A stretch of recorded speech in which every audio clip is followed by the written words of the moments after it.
Hola, soy el doctor Valeriano Fuentes, con el programa No Tu Salud. El día de hoy tenemos un invitado especial, el doctor Adrián Farías Munguía. Él es urólogo, él es egresado de la Universidad Autónoma de Guadalajara y hizo su especialidad en el Hospital Clínico Universitario en Salamanca, España. Ya tiene muchos años dedicándose a su profesión y el tema del día de hoy es infección de vías urinarias. Bienvenido, doctor, gracias por aceptar la invitación. No, al contrario, gracias a ustedes por invitarme y darme la oportunidad de poder hablar un poquito acerca de los problemas de urología, en este caso de las infecciones de vías urinarias, ¿no? Muy bien, ¿qué comprenden las vías urinarias, doctor? Bueno, yo creo que aquí habría que aclarar que en sí el aparato urinario en general está compuesto pues por los riñones, los conductos que llevan la orina de los riñones a la vejiga que es el reservorio donde se almacena la orina, y la parte terminal que es la uretra, que es el conducto de salida para la expulsión de la orina cuando vamos a miccionar, pues a expulsar esa orina, que es un conducto que tiene muchísima importancia, y de eso pues hablaremos un poquito más adelante en el programa, porque es base fundamental para la cuestión de la contaminación, sobre todo en el sexo femenino, ¿no? Uh-huh. ¿Y cómo definimos una infección de vías urinarias? Yo creo que habría que empezar por decir que para nosotros los urólogos, si tuviéramos que hablar de una de las 4 patologías o enfermedades más comunes que los urólogos atendemos, tanto a nivel de urgencias como a nivel de consultorio, e inclusive tanto en los hospitales públicos como en los hospitales privados, habría que decir que los cálculos, o sea, las piedras en el aparato urinario, en los riñones, en la vejiga, los problemas de la próstata en el hombre que son tan frecuentes, hablando de cáncer o de problemas de tipo benigno, y los problemas de infecciones de vías urinarias, junto con una nueva enfermedad que últimamente se ha difundido mucho y que cada vez vemos más los urólogos en la consulta, que sean los problemas de disfunción sexual. Sí, yo creo que las infecciones de vías urinarias son una de las 4 enfermedades más comunes que vemos nosotros los urólogos normalmente, ¿no? Yo creo que si tuviéramos que dar una definición de infección de vías urinarias sencilla, que la gente que nos ve pudiera entender claramente, sería la colonización, la invasión del aparato urinario, de la vejiga, de los riñones, etcétera, dependiendo, ahorita hablamos de eso si gustan, es por bacterias, que algunas son más frecuentes que otras, y que cuando llegan a invadir el aparato urinario con cierto número generan una serie de síntomas que hacen que el paciente acuda normalmente a la consulta, ¿no? ¿Y en qué se presenta más frecuentemente? Es que es muy interesante la pregunta, porque debo decir para la gente que nos ve que las mujeres en todas las etapas de su vida tienen una incidencia, o sea, es mucho más frecuente la presencia de infecciones de vías urinarias en la mujer que en el varón, en todas las etapas de su vida. De hecho, la proporción a nivel general es de 50-1, o sea, es decir, por cada 50 mujeres que sufren infecciones del aparato urinario, sí, se enferma un varón. Mucho tiene que ver esto con las etapas de la vida. De hecho, la mujer en todas las etapas de la vida, pues a veces desde el nacimiento, por cuestiones de malformaciones congénitas o asociadas a ciertas características anatómicas, en la niñez, también pues por ciertas cuestiones de hábitos, de higiene, de ciertos cuidados a veces en ese sentido, también la incidencia es alta. Después llegamos a una etapa, en la etapa de la adolescencia, con el inicio de su ciclo menstrual y más adelante con el inicio de la vida sexual activa. Después viene la etapa de los embarazos, de los antecedentes de tipo ginecológicos, obstétricos. Y luego, viene una etapa ya inclusive que involucra el aspecto hormonal en la menopausia, en la mujer, en que la incidencia, o sea, la frecuencia de las infecciones de vías urinarias también es muy alta. De tal manera que existen picos de mayor frecuencia de infecciones de vías urinarias desde el nacimiento hasta la etapa menopáusico-posmenopáusica, ¿no?, en la mujer. Por lo tanto, sí es muchísimo más frecuente las infecciones de vías urinarias en la mujer que en el varón. ¿Y cuáles son los síntomas que presenta una persona con esta patología? Sí, los síntomas pueden ser extremadamente variables. O sea, es decir, creo que muchas de las características de los síntomas están relacionadas con la edad del paciente, en qué etapa de la vida del paciente o de la paciente se presenta este problema infeccioso, puesto que, y bueno, y tú con la experiencia que tienes como pediatra, pues te darás cuenta que a veces el paciente pediátrico es mucho más difícil que otro tipo de pacientes, porque la mayoría de los datos que tenemos, primero, por parte del mismo paciente, pues son muy inespecíficos, son muy poco objetivos. El paciente no nos habla, no nos dice lo que siente. Entonces, mucho de la experiencia del médico es la interpretación de cómo vemos al paciente, y por una parte, y por otra parte, lo que la mamá o los papás nos dicen respecto, o quien cuida al niño. Muchas veces no son los papás, pero quien cuida al niño nos refieren ciertos datos que en muchas de las ocasiones, bueno, pues es también lo que esta persona que cuida al niño, en este caso los papás, pues interpretan también. Entonces es un paciente difícil. Después, en otra etapa, bueno, sí, ya creo que las cosas ya pueden facilitarse un poco, porque nos permite un interrogatorio directo con el pacientito, ya sea en la niñez o en la adolescencia, y bueno, ya podemos obtener ciertos datos. Y luego ya en la etapa de la adolescencia, de la edad adulta, bueno, pues obviamente esto se puede facilitar más. Pero los síntomas pueden ser tan vagos como el hecho de que en el caso de los niños, no sé, un niño, una niña puede sentir nada más que no tiene la misma actividad física que normalmente, que el niño está un poquito apático, que no quiere comer, en cuestiones inclusive a veces de malformaciones congénitas que involucran problemas de infecciones de vías urinarias. Vemos que el niño no se desarrolla adecuadamente, no incrementa su peso, en que las tablas que nosotros conocemos o lo de acuerdo a la edad no corresponde, y el peso pues no se incrementa como debe de ser, la talla no se incrementa, etc. Entonces son datos muy poco claros que no nos hablan de dónde está el problema, y sin embargo cuando estudiamos estos pacientitos nos encontramos que el problema principal está en una infección de vías urinarias.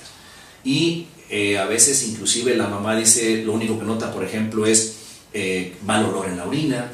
Si es un niño muy pequeñito, pues a lo mejor en el pañal huele muy feo, o notan algún mal olor en la niña cuando lo cambian, y bueno, pues obviamente son datos muy poco claros. Cuando vemos pacientes ya de más edad, a veces sí las pacientes, dependiendo, y ahorita podemos tocar el tema de factores de riesgo, pero sí notan también mal olor, pero puede haber un poquito de ardor al orinar. Las pacientes notan que incrementan el número de veces de ir al baño, y son gente que dice, doctor, yo es que de repente tengo 2 días con el problema y siento que tengo que ir a cada ratito al baño. Hay una sensación que se llama tenesmo vesical, que significa el hecho de que las pacientes o los pacientes que tienen un problema de infección de vías urinarias van a orinar y no se quedan satisfechos, sienten como que su vejiga no vació la orina en forma total. Notan que hay, y esto es muy común, urgencia para ir a orinar. Dicen, doctor, es que antes yo podía controlar perfectamente bien mis ganas de ir a orinar, y por ejemplo, no sé, gente de adulta, por ejemplo, dice, yo puedo ir manejando mi vehículo, mi coche, y podría aguantarme hasta llegar a mi casa o a un lugar donde hubiera un baño, y bueno, pues aguantarme, y ahora no, ahora tengo la urgencia, la necesidad urgente de ir a orinar. Esto es lo que se llama urgencia miccional. Y luego ya vienen otros datos muy frecuentes en esto, que también puede ser al que alarma mucho a las pacientes, es la presencia de sangre en la orina, ¿sí? Lo que llamamos una cistitis aguda hemorrágica, o sea, es decir, una infección de vías urinarias, en este caso de la vejiga, que se presenta con estos síntomas que acabo de mencionar, pero además uno de los datos o los cambios que más frecuentemente o más rápidamente se presenta es la presencia de sangre en la orina, y esto alarma y preocupa mucho a las pacientes. Y bueno, pues obviamente ya si esto avanza y no se trata a tiempo, esto puede generar ya otro tipo de síntomas como fiebre, como ataque al estado general, que no es otra cosa que la sensación de que nos duelen las articulaciones, nos duele el cuerpo en general, nos sentimos mal, dolor de cabeza, e inclusive ya en problemas más serios, pues dolor en alguno de los riñones que se afecten, ya en problemas ya un poquito más avanzados, ¿no? Muy bien. Bueno, pues hacemos una pausa para continuar con este tema del día de hoy.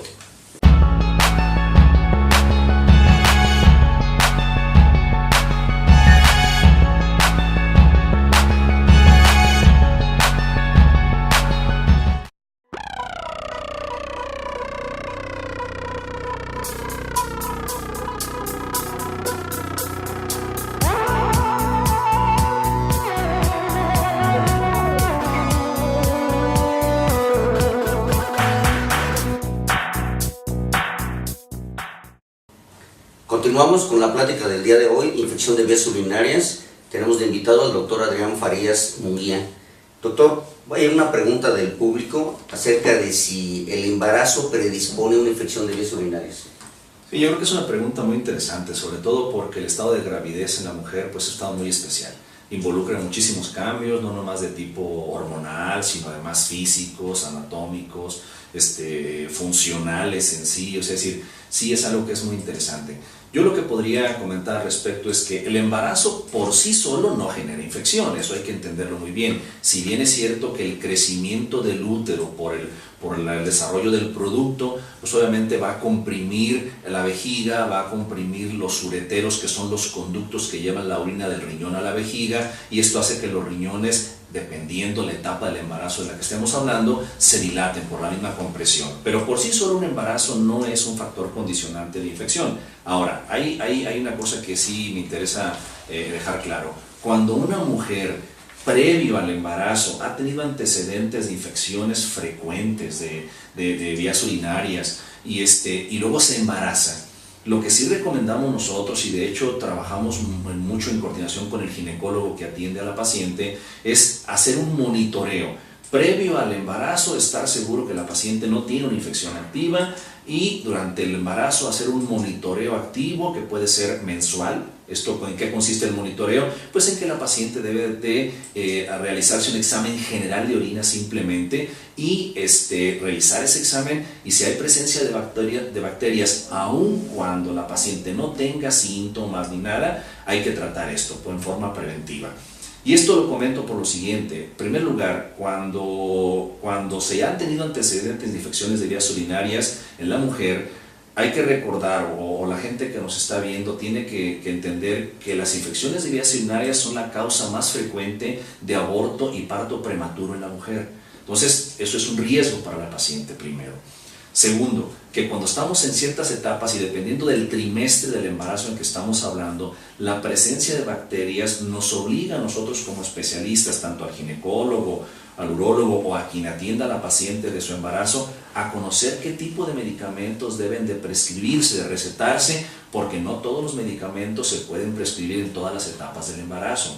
No nomás por el aspecto de afectar a la paciente, sino por también el daño tentativo que pueden provocar el producto. Entonces, mi recomendación sería, si usted se va a embarazar o está embarazada y ha tenido antecedentes muy importantes de infecciones, hable con su médico, que se haga una revisión, un examen general de orina en forma periódica, y bueno, creo que esto va a ayudar a que a tiempo se puedan atender algunas infecciones de vías urinarias que pudieran generar alguna complicación durante el embarazo. Muy bien, doctor, y ¿cómo, ya habló un poquito acerca de eso, pero cómo hacemos el diagnóstico de una infección de vías urinarias? Fíjate que es algo que yo quisiera comentar también un poquito a fondo, ¿no? En ese sentido, sobre todo porque desafortunadamente hasta hace muy poco tiempo todavía seguimos con el problema muy fuerte de la automedicación en las pacientes, ¿no? Pero hasta hace un tiempo en que se ha llevado, en términos generales, un mejor control en la prescripción de los medicamentos, en los cuales ya le retiran la receta al paciente, digamos que hay cierta vigilancia. Creo que esto va a contribuir mucho a tener un mejor control en cuanto a la automedicación. Es muy común que las pacientes que padecen en teoría, y digo en teoría y lo quiero aclarar esto porque es muy común que las mujeres que tienen lo que llaman el famoso mal de orín, o sea, la gente que tiene molestias al orinar, automáticamente tome medicamentos, pues que su suegra, que su hermana, que la vecina, que le dan, porque a ella se le quitó ese famoso mal de orín.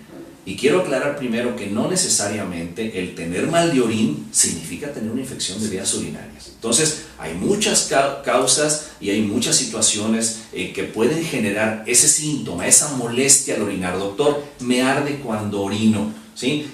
Pero muchas gente dicen, pero si empiezo a tomar agua se me quita la molestia. Bueno, el problema que hay aquí es que eso se interpreta erróneamente como una infección de vías urinarias y entonces la paciente toma el medicamento en forma inadecuada.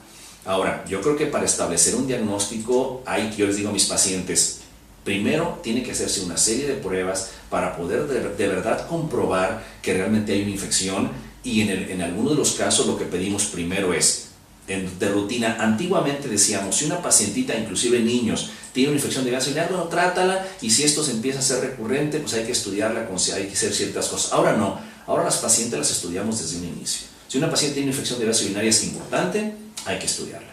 Hay que hacer, lo básico es hacer solamente una historia clínica, preguntarle a la paciente qué características tiene su problema, pues cuándo empezó, cuáles son los síntomas que tiene, si las pacientes tienen algunos factores de riesgo, pues no sé si hablamos de adultos, por ejemplo, si son diabéticas, si han sido operadas de algo, en fin, ciertas características, la obesidad y una serie de factores son importantes en estos casos. Una vez que hacemos esa historia clínica, hay que pedir un examen general de orina.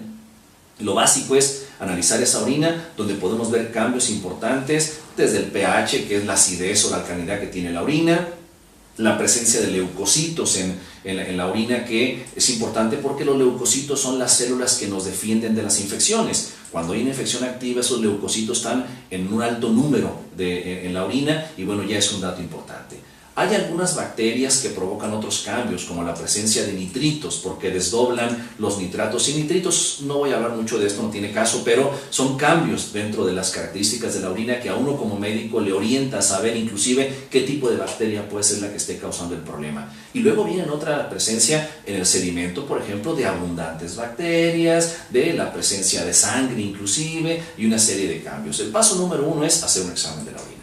Después podemos hacer, si digamos, consideramos la posibilidad de que exista alguna otra asociación o complicación en una infección de vías urinarias, como que, pues como la presencia de que tenga algún mal funcionamiento de la vejiga, como la presencia de un cálculo, como la presencia de lo que la mujer llama ya en la etapa adulta la vejiga caída, que es algo que es muy común que se mencione, etcétera. O sea, muchos factores que pueden estar asociados a la presencia de infecciones de vías urinarias, sobre todo en forma recurrente, y ahí lo que hacemos es ya pues una exploración física adecuada a nivel vaginal o a nivel genital, en el caso del hombre también, para descartar otro tipo de problemas. En el varoncito, por ejemplo, en los niños hay que descartar los problemas de fimosis, que es la estrechez de la piel o la dificultad para retraer la piel del prepucio, que eso genera muchas de las veces infecciones. Los pediatras ven mucho esto en su consulta. Y a veces inclusive tenemos que llegar hasta pensar en alguna cirugía o en alguna retracción o dilatación ahí de la piel del prepucio en los niños para evitar ese factor de riesgo. En las niñas es muy común que exista contaminación externa, y esto quiero mencionarlo mucho porque me parece que es muy importante. Más del 85% del origen o de la causa de infecciones de vías urinarias son por problemas externos, ¿sí? Y hablando específicamente de la mujer. El otro 15% se deben a problemas internos que tendríamos que estudiar. Pero esto sí quiero que la gente que nos ve se lo grabe bien, porque muchos problemas de tipo, y podríamos hablar de estreñimiento crónico, problemas hemorroidales, problemas disfuncionales de colitis, problemas vaginales, pues asociado no a actividad sexual, a actividad física, a muchas cosas, son problemas de contaminación externa que involucran después el paso de bacterias hacia la vejiga con el desarrollo ya de una infección de vías urinarias. Entonces esto es importante. Ahora, cuando en un ultrasonido que hacemos en una paciente o un paciente encontramos alguna alteración, ya sea en la vejiga, un ejemplo, la paciente que retiene orina, por ejemplo, que dice: doctor, yo voy a orinar, pero frecuentemente me quedo con la sensación de que no orino bien.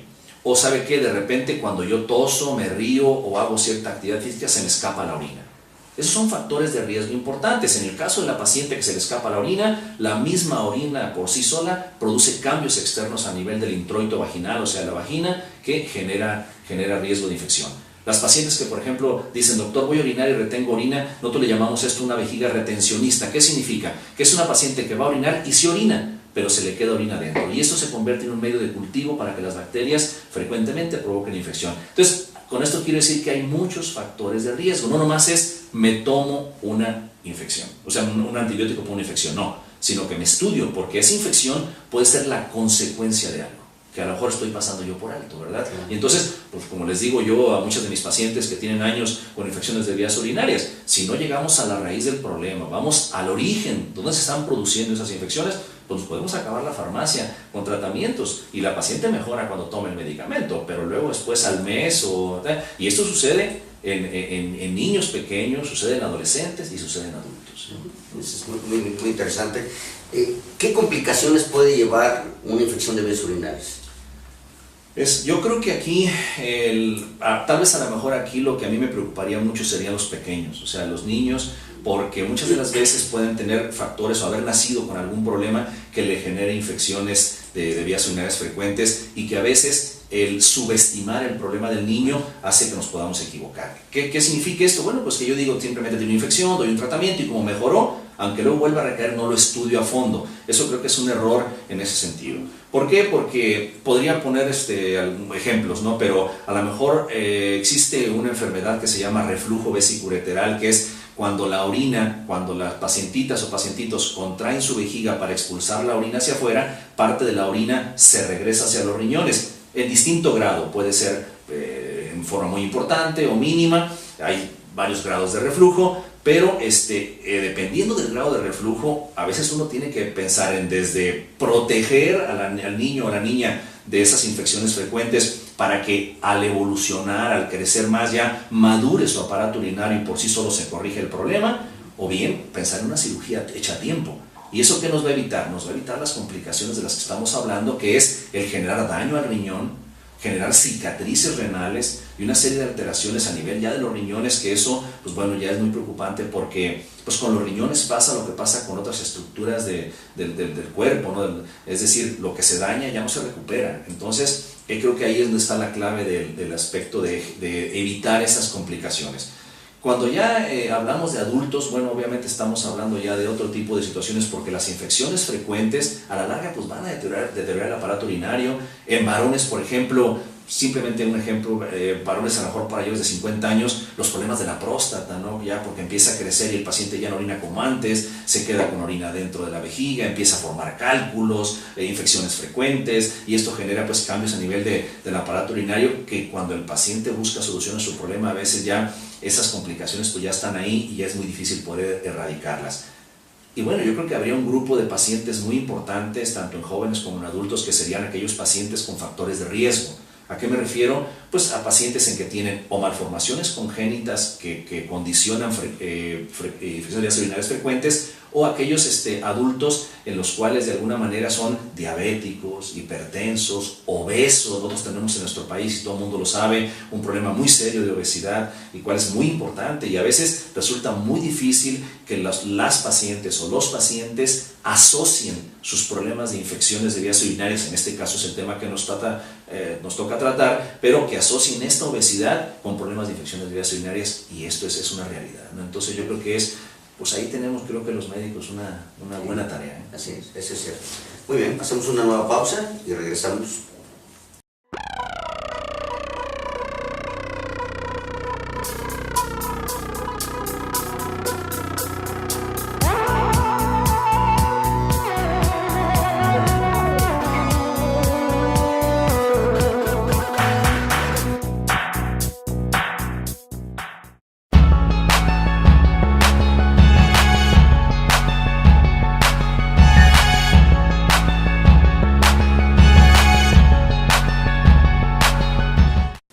Continuamos con el tema del día de hoy. Doctor, acerca de la prevención, ¿qué podemos decir acerca de cuáles serían las medidas para evitar este tipo de problemas? Yo creo que este punto es extremadamente importante, sobre todo porque yo creo que quienes nos ven no nos van a dejar mentir el hecho de que tenemos muy poca cultura de la prevención de las enfermedades en nuestro país. Yo creo que es parte pues primero porque nosotros como padres y con nuestros hijos hay que involucrarlos en esta situación, que ellos cambien su mentalidad, que es muy importante prevenir las enfermedades, que siempre va a ser mejor prevenir que tratar. Y por otra parte, el reto muy importante para nosotros es como médicos. A veces como médicos olvidamos esto y cuando vemos un paciente en la consulta o en urgencias lo tratamos, pero no lo orientamos, y creo que la medicina moderna es de información. O sea, hay que orientar al paciente de cómo puede evitar, en este caso, los problemas de infecciones de vías urinarias. Y ahí sí me gustaría hablar por grupos, o sea, por grupos sobre todo en niños, por ejemplo. En niños es muy importante que entendamos que hay que descartar primero que el niño no haya nacido con un problema que le esté condicionando estas infecciones. Si esto no es así, ya estamos seguros con los estudios que realizamos de que el niño nació bien y que no hay ningún problema a nivel de aparato urinario, bueno, pues esto ya nos deja tranquilos. el otro aspecto es que, bueno, que hay que buscar cuáles son los factores que están provocando que este niño, esta niña recaiga con estas infecciones. Y bueno, pues aunque los pediatras tienen aquí la prioridad porque ven más niños en ese sentido y tienen la posibilidad de ver más pacientes con estas características, pero esto va desde cosas tan simples como el descuido de dejar a un niño con el pañal mucho tiempo, que el niño que evidentemente no tiene todavía una continencia de esfínteres, pues se pueda defecar y se involucre en la presencia de excremento y todo en el pañal, el no explorar o no asear a los niños o no hacerles ciertas recomendaciones. Y hablo de los pediatras porque pues, son quienes más están en contacto con los pacientes en estas edades, sobre todo muy pequeñitos. Pero, por ejemplo, el simple hecho de que a veces el pediatra o nosotros como lo decimos a la mamá o al papá, fíjese que su hijo tiene la pielecita estrecha del pene y usted tiene que hacerle la piel para atrás y luego la hace para atrás, lava muy bien y luego regrésela para adelante.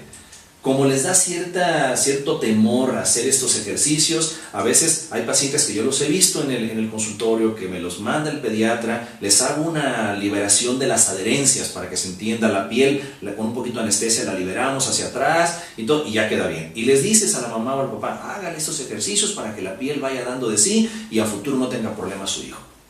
Entonces, resulta que a los 6 meses lo vuelves a ver y otra vez está pegado porque a la mamá le da temor, el papá pues a veces por el trabajo, por lo que usted quiera así, o simplemente porque no es el que baña al niño, o lo que usted quiera, no le hace. Entonces volvemos a tener problemas si el niño sigue con su problema de infección de vías urinarias.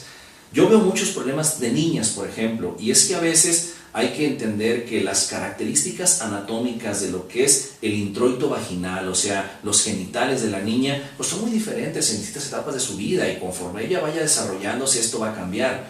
Pero muchas de las veces igual, la niña, bueno, yo tengo niñas y ustedes lo saben porque lo veo como pacientes, es que hasta se orinan jugando por no ir al baño. O sea, es decir, o se aguantan tremendamente las ganas pero están jugando, entretenidas con eso. O van y el aseo lo hacen mal porque no les hemos enseñado a asearse bien y se limpian de atrás hacia adelante e involucran la contaminación del introito vaginal. Cosas que parecen muy simples, pero a veces no les damos importancia.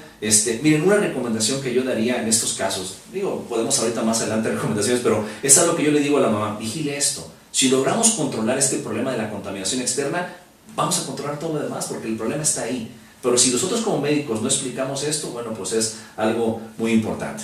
Ahora, si vamos avanzando en etapas, pues yo lo que le diría, por ejemplo, a la gente, a las niñas, por ejemplo, a las adolescentes o a las jóvenes ya que inician una vida sexual, pues tener muchísimo cuidado de no tener relaciones riesgosas, de cuidarse pues de su actividad sexual, no involucrarse con cualquier persona. En el peor de los casos, pues caray, mi recomendación sería, tanto para niños, para jóvenes como para señoritas, pues usar un preservativo, que bueno, lo ideal no es eso, pero pues ya si no hay otra situación, pues no usar un preservativo cuando menos de protección.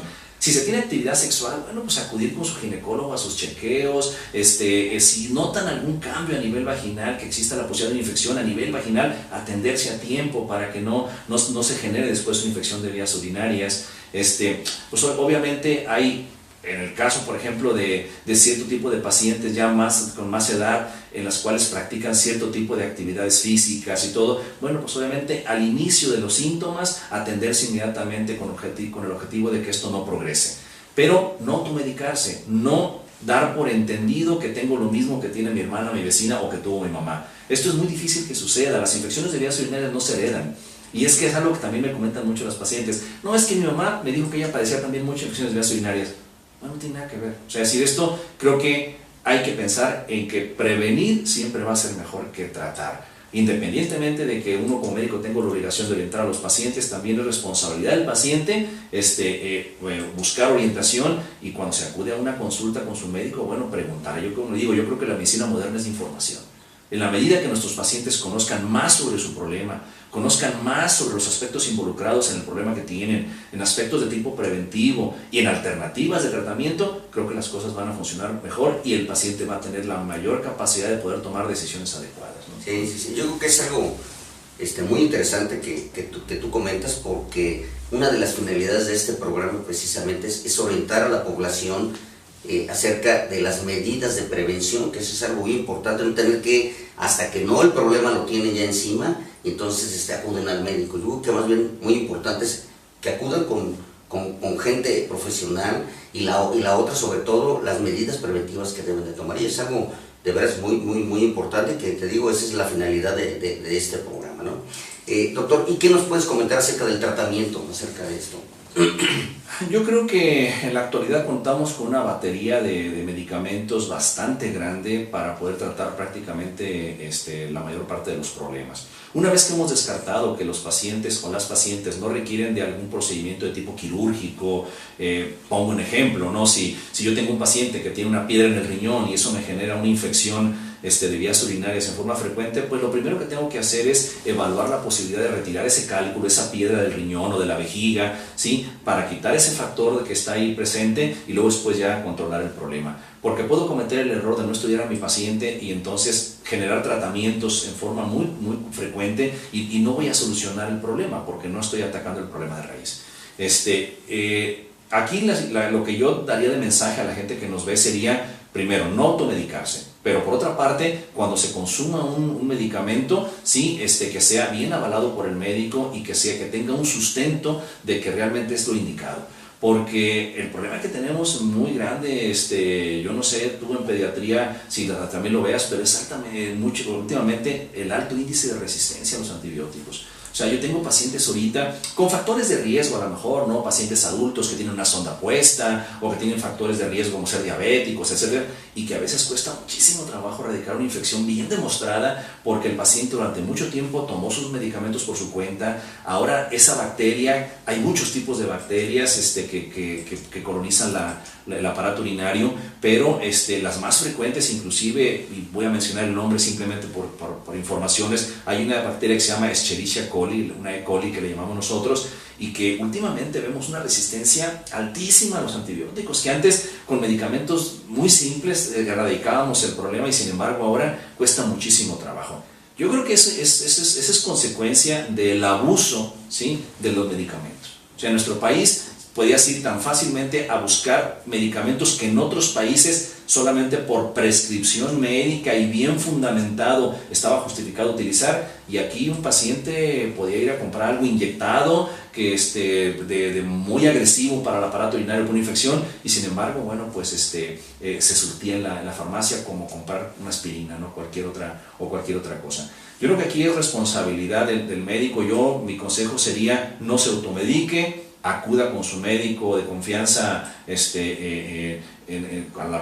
para aclarar sus dudas, para que la prescripción sea bien fundamentada. Creo que esto va a ser de beneficio para todos los pacientes, pero también, sobre todo, nos va a permitir que los médicos podamos tener más oportunidades, más opciones de tratamiento en estos pacientes, ¿no? Sí, eso nosotros también lo vemos muy frecuentemente, y sobre todo a veces malos tratamientos con dosis inadecuadas y no los días que deben de ser, porque muchas veces 3 días, a veces en el caso que tú comentas acerca de la automedicación, la persona se empieza a sentir mejor y sabes que ya no tengo más, entonces suspende y sucede que hay una resistencia a ese antibiótico y entonces lo vuelven a utilizar y no sirve, o piensan que no sirve, pero sucede que ya hay una resistencia a ese medicamento. Entonces sí tiene que haber un número de días con el antibiótico adecuado para que en un momento dado pueda ser efectivo, y eso que tú comentas es algo muy frecuente que nosotros vemos, ¿no? Y ¿sabes qué, Valeriano? Que la gente piensa que uno dice, tómese una tableta cada 8 horas durante 7 días o 10 días, bla, bla. Piensa que la gente, uno lo dice, pues no sé, a lo mejor porque a uno se le ocurrió, ¿no? Pero no, es que debe entender que el consumir un antibiótico, un medicamento, requiere que nosotros, en el caso de ustedes los pediatras, hasta calcular el peso, la dosis adecuada, el tiempo adecuado. En el caso de los adultos también, a ver qué factores. Hay que entender, por ejemplo, que hay medicamentos que si se prescriben de una manera irregular son lo que llamamos nosotros nefrotóxicos y ototóxicos, por decir algo, ¿no? Por mencionar una familia de medicamentos, ¿sí? Es decir, ¿qué significa esto? Que dañan el riñón, o pueden dañar el riñón y pueden dañar el oído, ¿sí? Es simplemente un ejemplo, y hay muchos otros, ¿no? Hay medicamentos que deben de consumirse sin alimentos, con el estómago vacío. Hay medicamentos que, si se consumen con alcohol o algo, pueden generar efectos secundarios muy importantes. O sea, cada medicamento no es el hecho de que nada más se debe tomar porque mi vecino o mi tía lo tomó y le benefició. Es decir, esto es algo que es muy difícil, es muy complejo el aspecto del tratamiento. Mira, pues simplemente voy a poner un ejemplo. a veces que a nosotros los urólogos nos cuestiona un paciente porque dice, doctor, a ver, usted me pidió un cultivo. El cultivo pues es cuando la orina se manda a cultivar para identificar qué tipo de bacteria nos está causando el problema. Una vez que hemos identificado esa bacteria, en el laboratorio se le hacen ciertas pruebas con antibióticos para ver a qué es sensible, qué la puede matar la bacteria. Bueno, y a veces resulta difícil para el paciente entender que a pesar de que en el estudio diga que hay una bacteria X, E. coli, que mencioné hace rato, y que es sensible, voy a hablar de ciprofloxacino, que es un medicamento ahí.